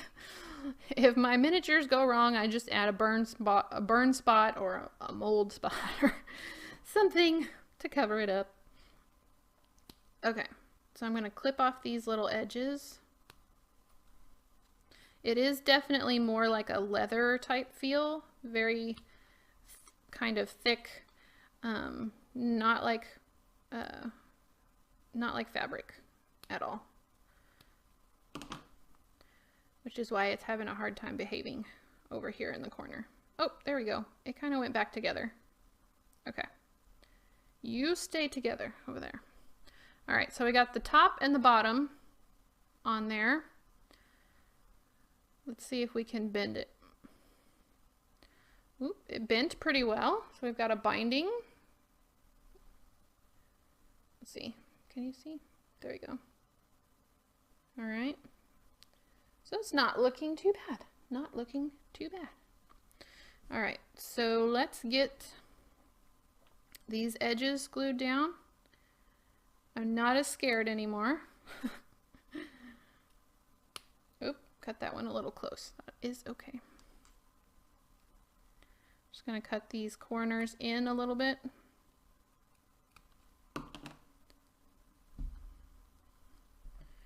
I'm going to put some glue on the edge here. Thank you. I think it looks really pretty too. You could definitely go unpretty and make like the scales red, green. That would look Christmassy, but you know, with more of a ominous that's the word, ominous look to the scales. You could definitely go pretty, or you could go kind of more vicious, ominous looking. Okay. Oops. You gotta hold them down a little bit longer. And, you know, if you have some white showing through, you can definitely just add a little bit of paint, add a little bit of silver. Just trying to make sure y'all can see. And then I'm not getting too much ick on my fingers. If you try this, I definitely would let it dry even a little bit more because it's still just a little bit tacky. So if I was not doing this for a live stream, I would definitely let it dry a bit longer. Okay, now let's see if we can fit the book pages in. Maybe. There we go. Okay. So there, we have a dragon scale bound book. And you can put like a wrap around it. Like I use thread a lot of the times, but when you have something that looks this kind of, I mean, it looks kind of royal or a little bit, I don't know, a little bit special, you don't just want to wrap it with regular thread, you know? So I'm going to go ahead and glue this guy in. I think it would help the pages get glued down a little bit. So I'm just going to put glue on the inside. And actually, I'm going to remove a couple of the pages because I am having to hold it together quite a bit. So I'm just going to tear off just a couple pages in the front to make it a little bit thinner because it did have quite a few. The dragon scale material made it just a bit thicker than I was expecting. But I do think I could upholster something in this. I really do. I think that would be a possibility. Okay. I really have to do this with not sticky fingers. That would help a lot. Okay. So there's our dragon scale covered book. And I think it would look a little bit better if the dragon scales were like closer this way. I think it would look a little bit better. But honestly, I really like how it turned out. I did not know if it would even work, so excuse me. Okay, gotta get back to the leather book. Okay, so he has dried. We can put the crackle on there, and the crackle should dry pretty quickly. So we'll put that on there, and then what color should we make the book? Should we make it like an aged green, or sorry, my camera looks really dark. Or we could do a white. Oops, I'm putting too much, okay? If I'm not even following my own rules. If you want your cracks to be small, use less crackle medium. If you want your cracks to be large, use a thicker layer of crackle medium. So I've said that a lot, and I just went on there with a thick layer of crackle, not even paying attention to my own words of advice. So, okay, so we've got a pretty thin layer on there. Hopefully that'll dry a little bit quicker.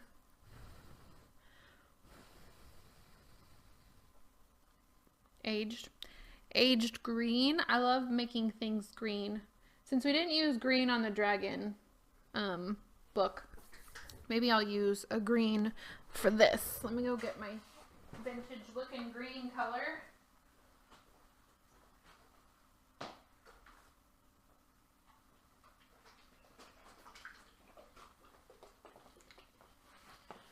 All right, how about this leaf green?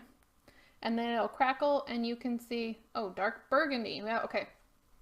We'll vote green or burgundy because Richard suggested burgundy. I think I have burgundy. Let me go look. Y'all vote.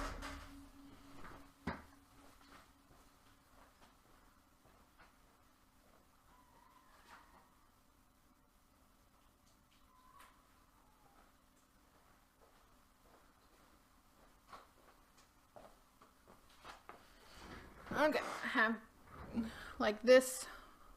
It's called Napa Red. I think it's supposed to be like a wine color. We got one for green, one for burgundy. Anybody want to break the tie? Green or burgundy? Hopefully it's getting, looks like it's drying pretty good.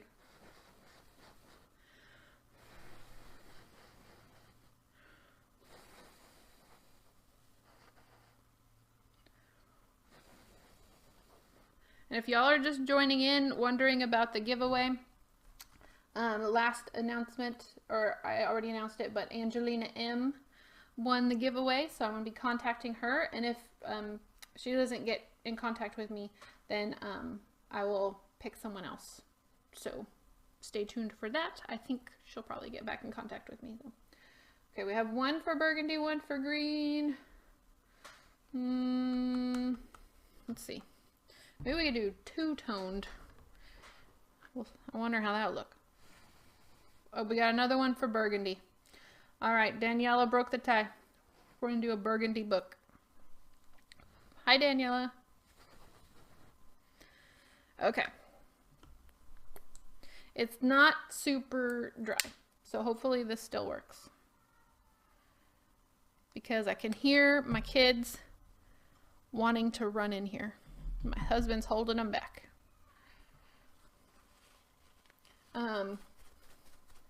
I'm thinking that I may also do a like a lock. I'll add some more detail to this book, and when I upload this live stream, I'm gonna add that to the end of it. So I think so. If you see the live stream uploaded and you wanted to see how I made a lock for this book, you can fast forward through the parts that you saw in the stream and go and see if you can find that part at the end. I say I'm going to do it. I'm pretty sure I'm going to do it because I think this just needs something a little bit extra, but I don't really have time to do that today. So stay tuned for that because I usually like to download the live stream and up the volume because for some reason my volume is always too low on live streams and I can't, it's all the way up on OBS, so I don't really know how to do that. Okay, so when you do your final layer over the crackle, you always want to make sure you don't do many swipes. So you want to get plenty of paint on your paintbrush. So I'm just going to do as few swipes as possible.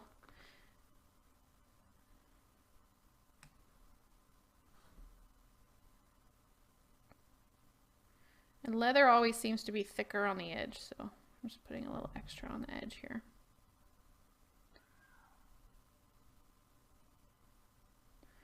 This is not a great brush. I probably should have used a different brush. I'm breaking my rules and going over it again. I need a different brush is the problem here. Let's find a different one. It was okay for the not finished side, but I don't know, are you gonna crackle? We'll see.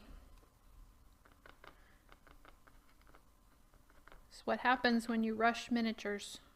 Things don't work. I know this, yet I'm doing it anyway.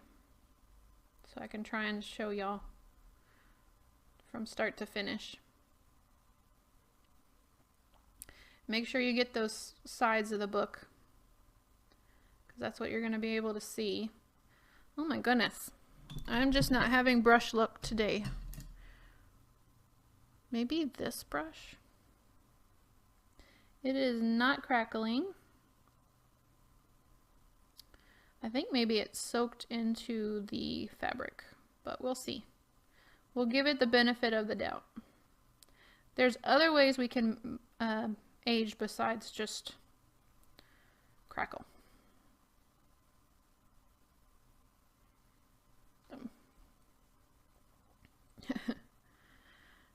I'm a rebel. Are you talking to me, Richard?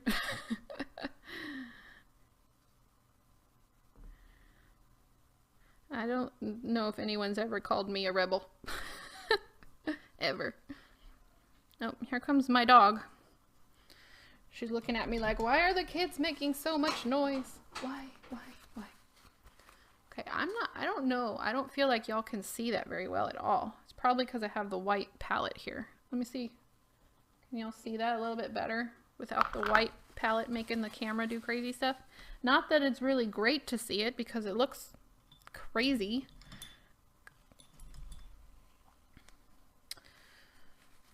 All right. I had all these cute little things out that I was going to finish these books with because I thought, oh, I'll have time. I've done books before, but I forget that it just really does take time. Like drying time. Okay, so what I've decided to do is I'm just going to pick up the paint with my paintbrush because it's not really cracking on its own, but it's making the top surface look. Can y'all see? Oh, I just painted my tripod. Nope, it's not letting you see.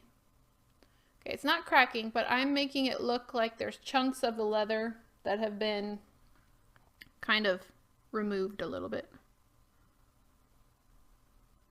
Does that even make sense?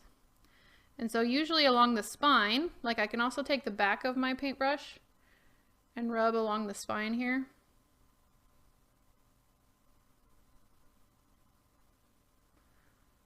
Is this looking crazy or what? I don't even know. And there's my son crying in the background. Okay. This needs to dry.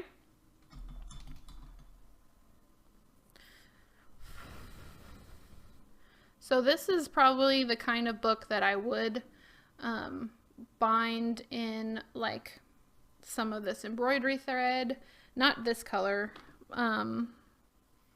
more like I'd probably paint a little bit of the red burgundy color onto the black and then wrap that around. I don't know. I'll have to put some close-ups. I don't want to get it in there, but let's see if I can kind of show you what it might look like. So kind of an old beat up leather. It's shiny because it's still wet, but it should dry matte and just kind of look like a, like the, you know, that fake leather where it's like, bye Sarah, I'll see y'all later. It should look like it, like that old leather where like the pieces have cracked off. And then I can always go back so you can see the little bookmark sticking out. So yeah, I don't know. Y'all like that? I wish it had cracked a little bit more. But like I said, I'm running a little bit low on time. So I may add a few more details in the, when I post it onto my YouTube channel. So definitely check that out. Let me show you again. Hold on, let me get the burgundy off my fingers. Here's the dragon one, which was kind of what today was mostly about. So I'm glad we got that done. I will definitely add some more to this and let y'all see it. So that's it for today. I hope you guys enjoyed. Yeah, Sophie, I think it'll look a little bit better when it dries. Next time, today I was like, oh, I won't need my hair dryer in here to make things dry faster, but I think just every time, yes. Every time I will. So, yeah, I hope you guys enjoyed today. I hope you have a good first week of 2018. And I will see you guys in my next video. I'm really excited about it. Not posting this one. I mean, I will post this one, and I'm excited to do a little bit more to the books. But the next one that I post, I hope it'll be the next one that I post. I'm really excited about sharing that. It was a huge challenge, huge style swap for me. So I hope you'll like it. So anyway, thanks you guys for joining, and I will see you in my next video. Bye. Okay, so the kids have been fed and put to take a nap. So I can continue on these books. I'm not streaming anymore. I just decided to go ahead and finish these off stream, and this is being added as like a little extra bonus at the end of my normal stream. So when I left off, I have this book with the dragon scales, and it's a bit more dry now, so I can actually add a bit more aging to it if I feel like it. And here is how the aged leather one turned out. And as you can see, the places where I scratched the maroon paint, you can kind of see the fabric through there, which for me is fine because a lot of these old books, the leather has like a fabric backing, and when the leather starts to come off, you see that. So I'm actually really happy with how that turned out. It looks like an old book that's just losing parts of the cover coming off. So I am okay with that, even though it didn't crackle. And my theory behind why it didn't crackle is that the crackle actually soaked into the fabric. Also that it did not dry. I did not let this dry very well because I was rushing through it, but I'm happy with the result, so I'm definitely not complaining. Alright, so these are, like I said, non-opening books, and so if you leave it like this, just make sure that whoever comes in doesn't go, oh, does this open? And then pull it open, because it can break your book. I'm going to do some finishing touches to these books that keeps them closed so that no one feels the urge to try and open it and see if there's anything inside. So I think for the dragon one, I'm going to put something that looks like a metal lock on the front of it because I want it to look a little bit more royal. And I did look back at my sample, and I don't know if you can see the difference that these scales are just a little bit closer together, and I like this look better than how far apart they are here. But you know, you can customize it to whichever look you like better, but I definitely think I like them closer together. So that's just a note that something else you can play with if you decide to try this pattern. Okay, so what I'm going to do is I'm just going to take, this is some of that same tea dyed paper, and I'm going to be painting this to look like metal. It's actually a cardstock, so you can just get cardstock and paint it. And then I'm going to be punching some squares. I showed you this punch earlier. You can just cut squares if you don't have a punch. I like the punch because it makes them exactly the same size. So I'm going to get that in there. Get the pieces. There's one square. There's another square. Actually, I might punch one more just to make sure that it will stand out on the book. Okay, so I should have 3 squares. And I'm going to glue those all together. These 3 squares I'm going to glue together on top of each other. And once those are glued, and I have this long piece, these are going to be painted to make it look like metal.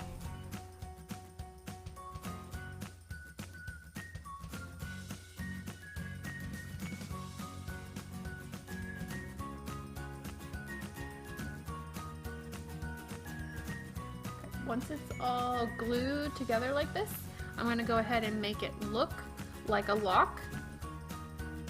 And the way I'm going to do that is I'm going to bevel the edges with a blade and then put a lock type looking hole on the top of the stack of the 3 that I just glued together.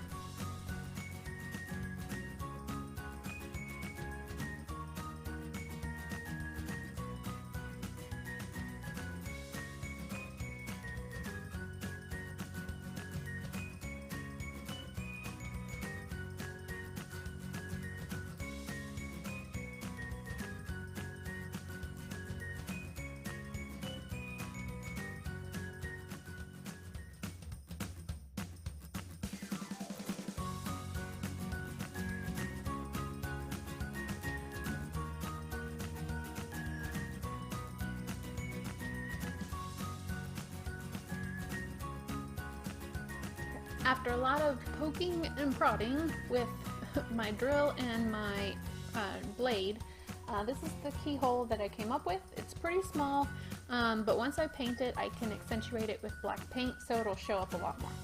So I'm going to go ahead and paint this and that skinny strip of paper to make them look like metal. I'm going to do first a coat of black and then a coat of silver on top of that.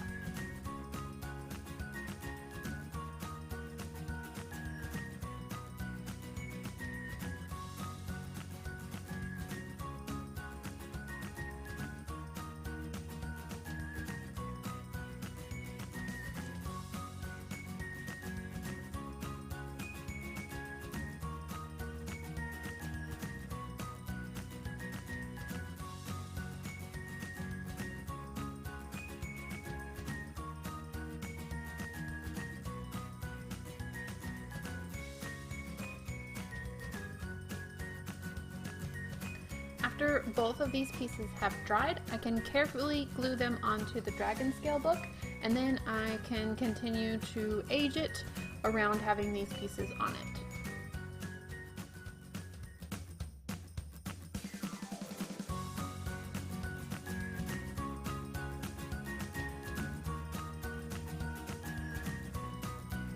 Now that this part is completed, I can just add the lock on top of here, and that is it for adding that little extra detail to this dragon scale book.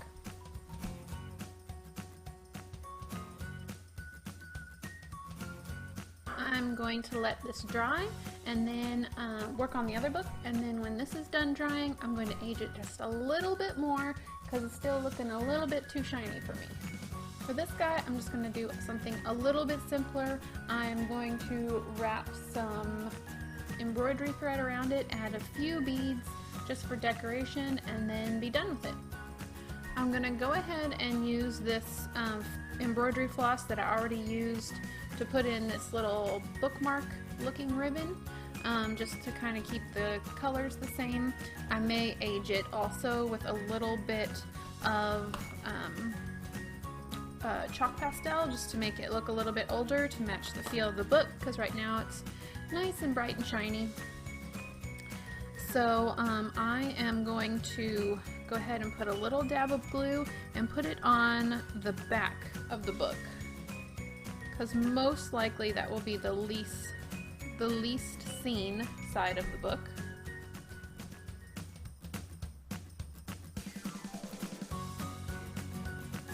Dab it on here.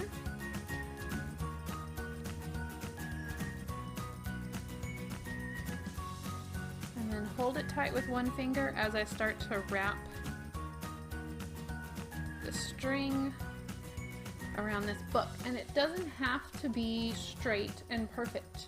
If this is a book in an old library, it probably, you know, was not always taken care of or put back by the same person. So if they're just kind of wrapping it up, it could just be a very simple wrap. Maybe you don't want to do a wrap at all. That's totally fine. Just, you know, what's fun about these books is that you can do them any way you want. You can be creative, you can leave them plain. It really is up to your project.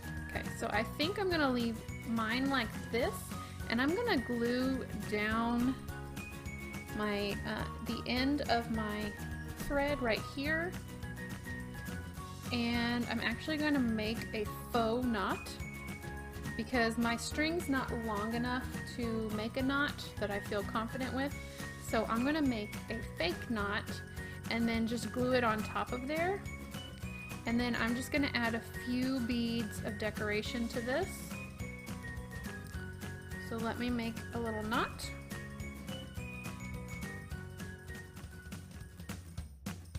And you can just keep making knots until you're happy with how one looks. I'm pretty happy with this one. Sorry, my hands are just a complete mess. But you know, art and stuff happens, so I'm pretty happy with this knot. I'm gonna go ahead and cut it and stick it onto the front of my book.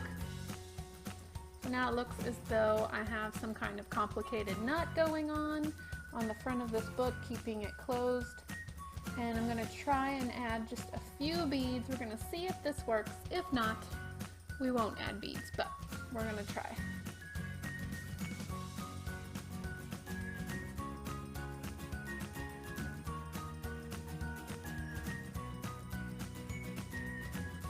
Okay, here's how it looks with just a couple beads on there. They're kind of big. I don't know. I kind of like them. I kind of not sure. But here's an option.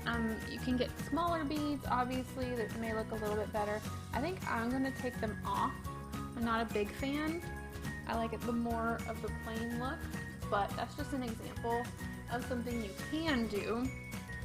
So because I wasn't a big fan of that, I'm just going to chop this off like that, and I'm just going to spread this guy out so it looks kind of like a worn, frayed rope there that was keeping this book together. So let's age it like always, and I'll show you the finished product when I'm done.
There you go, that's my finished dragon scale book and faux leather aged book. I hope you guys enjoyed. Thanks for joining the live stream. If you did, I hope you can next time if you weren't able to this time. Yeah, so let me know. This was a subscriber requested video. If you have a request, let me know. I just might choose it for my next subscriber requested video. This was really fun to try and come up with this. If you use this dragon scale idea in something else, let me know. Tag me on Instagram. I'd love to see it. Thank you guys for joining. I'll see you in my next video. Bye.